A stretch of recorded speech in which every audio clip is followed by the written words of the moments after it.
Welcome back to part 2 of our wedding Q&A video, specifically the first year of marriage. I'm so pumped for some more of these amazing questions, so let's get right into it.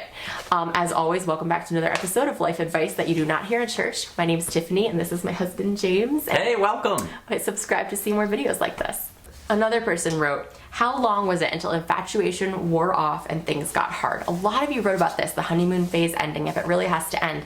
I guess, I don't feel like that's happened for us. Now, don't get me wrong. It's not like, I love when James comes home, but it's not the same kind of butterflies in my stomach, but it's deeper. It just feels like the relationship has deepened. It's kind of like when you just meet somebody and you're like, we could be friends, and it's like, what's gonna happen? Versus we've been best friends for years, and I share everything with this person. That's the difference, I feel like. I don't know. I feel like it's better than the honeymoon stage. I don't know how to describe it. It's just deeper. Yeah. I almost think, I guess people think of infatuation differently, but if I felt like two people were infatuated with each other and they were about to get married, I would think that would be really unwise. I think you almost have to date through infatuation so that you can really get to know each other for who you are and love each other in the good and the bad. Before you get married. We were so excited to get married, but we also weren't in my goodness, this person is perfect. Yes. Did you guys change after getting married? Were there some surprises as to how you thought the other person was, but turned out to be? We developed a new saying about Tiffany Dawn. She be like the iPhone. New version every fall. It's so true. I'm constantly changing. You've changed some. You love coffee now. Yeah, that's a big thing. When we first started dating, he would not even drink a frappuccino that tasted like I coffee. don't need caffeine. And now, I refer to my coffee shop as my dealer. That's how bad it is. Yeah, I think that's part of the freedom of really loving each other and feeling loved unconditionally is you can feel like, you know what, I'm going to try something new, or you know what, I used to not think I wanted to cook. Now I do like it. The person's like, okay, cool. If you have a track record of trying to grow into a healthier version of yourself, then you're going to keep doing that throughout your life. Even the way I approach my faith has changed a lot since I got married, but it's not in a bad way. It's in a healthier, more mature way. Yeah, I think it can really be a good thing. Okay, another very popular question. If one person has a greater desire for sex than the other person in marriage, how do you keep from getting hurt feelings if it isn't matched and your sexual advances are rejected? That is an amazing question. I think every marriage experiences this. Oh, absolutely, because you have two different people. No two people are going to have the same hunger level for food or the same interest in exercise, so it's logical that the two people are not going to have the same interest in sex. One person is going to be interested in it more than the other. As with everything, you both need to share honestly your desires and then kind of come to a compromise and kind of work it out. That's with every part of marriage, including sex. I think you have to be comfortable being hey, I would like to have sex, but being comfortable not having sex then. If you have a relationship where whenever your husband says, hey, let's have sex, you say yes, even when you don't feel like it, I don't know that that is always super healthy. Right. I think what's might be healthier is oh, I am really tired. Is there any way we could do it tomorrow? But then you might talk about it and say, no, actually, maybe we will do it tonight, for example. Or maybe you won't. Yeah. And again, remember, there are different seasons. And some seasons you'll have a lot more sex, and some seasons you'll have a lot less sex, and that's just part of the flow of marriage. Yeah. Okay, another one. How do you balance the holidays? Your family, his family, or just the two of you? I remember Tiffany bringing this up. We got married in August, and a month later she was like, we need to talk about the holidays. I was huh? They're basically a year away. But she's like, no, seriously, whose family are we going to do what with? And I was like, good point. We should think about that because you have people coming in from out of town. So I think the biggest thing is to start talking early, before people start you're giving making that advice. plans. It's true though. It's true. Because if your mom decides she wants to have this really special gathering and your sibling from across the country is coming for Christmas Eve and she's starting to make all these plans and then you're like, oh, actually it's my Christmas Eve to spend with the other family.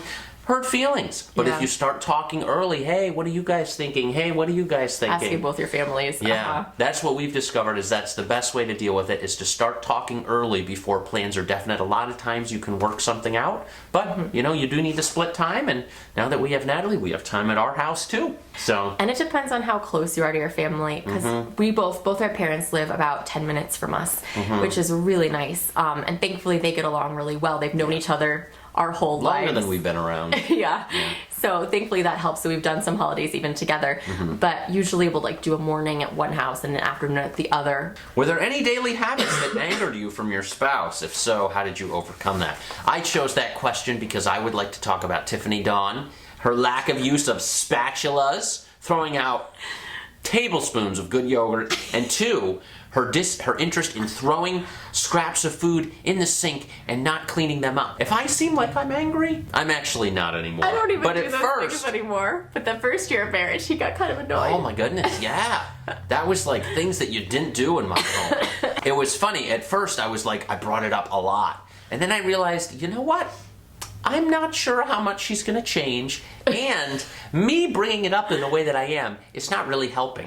I decided that for those things, I would not bring them up so often. Now, lo and behold, fast forward 5 years later, she is much better at using a spatula than she used to be.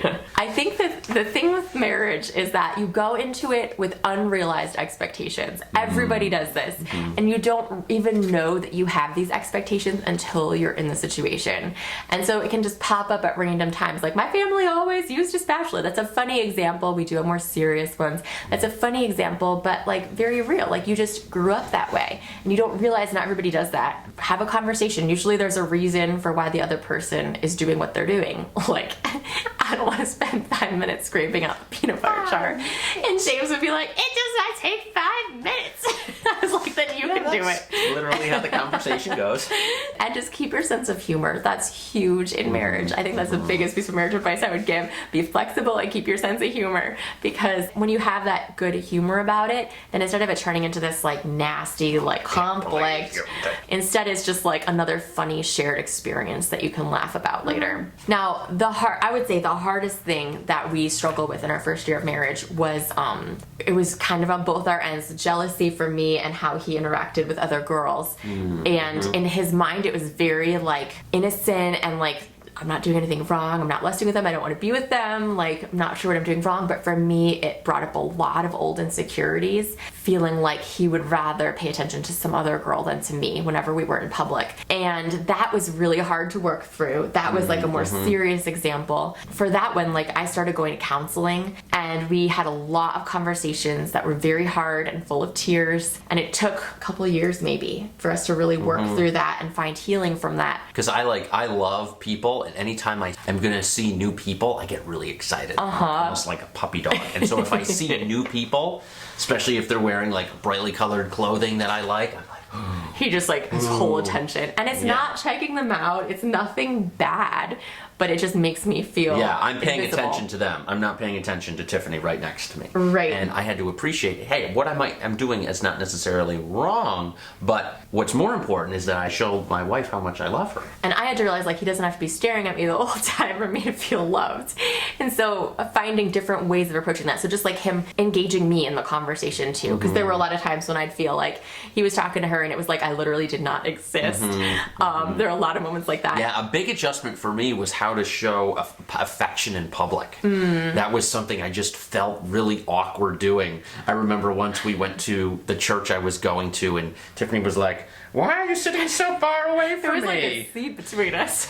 Yeah, and so in those situations, him just putting his arm around me or holding my hand while he's having the conversation. So it was like finding those ways to work together through those issues. Someone asked, can you talk about how becoming parents has impacted your marriage? And another person wrote, was it hard to find quality time together in the first year of Natalie's life? I think having Natalie has made our relationship deeper. We feel like it's brought us close together. Agreed. Do we go on less one-on-one, spend less one-on-one time? Absolutely. Is a lot of our one-on-one time just like sitting next to each other watching television because we're so tired? Yes. Yeah. Totally normal. But that's totally fine. Really, I feel like what parenting has done is it's like a shared experience for us. And I think that shared experiences are very bonding. Yeah, so like I feel true. closer and more connected to James than I ever did before kids, actually. I'm not saying that you can't have that if you don't have children. It's just those shared experiences. Yeah. And so having a child, there's very few shared experiences that are so intense. And so going through that together has really brought us closer. Yeah. And we really enjoyed our years together, you know, paying off debt, saving up money, traveling the world. Yeah, that was really so special. Fun. Yes. But this is just another season bringing us even closer. So. All right, here's one. My fiance and I are getting married next year. I'll be moving to an entirely new state where he is currently living. Do you have any advice on navigating getting adjusted to newly married life while also being in a totally new place where he will be the only person I know? That's tough, yeah. That is definitely tough. Your husband is going to need to appreciate all of his friends he might not be able to hang out with because you guys need couple friends. And developing couple friends is difficult. Because you both gotta like both people. Yeah, exactly. Did either of you experience changes in the shape of your bodies that led to self-consciousness? Absolutely. I think it happens all the time. Tiffany getting pregnant. That is so hard for me. I just do not like how my body looks. I think she looks great, but she doesn't. This is the biggest thing. She talks about unrealized expectations. She doesn't look the way she imagined she would look. Yes. And that's I think the biggest thing. I wish I hadn't gained so much weight in quarantine. That's what I wish. But it's so important to talk about it too. And to hear from your spouse, hey, I still love you even though you look different. I think you look great. So guys, there are so many more questions we could get into, but I think that's just all the time we have right now. So thank you for these awesome questions. These are good. Love you guys and see you next week. Bye.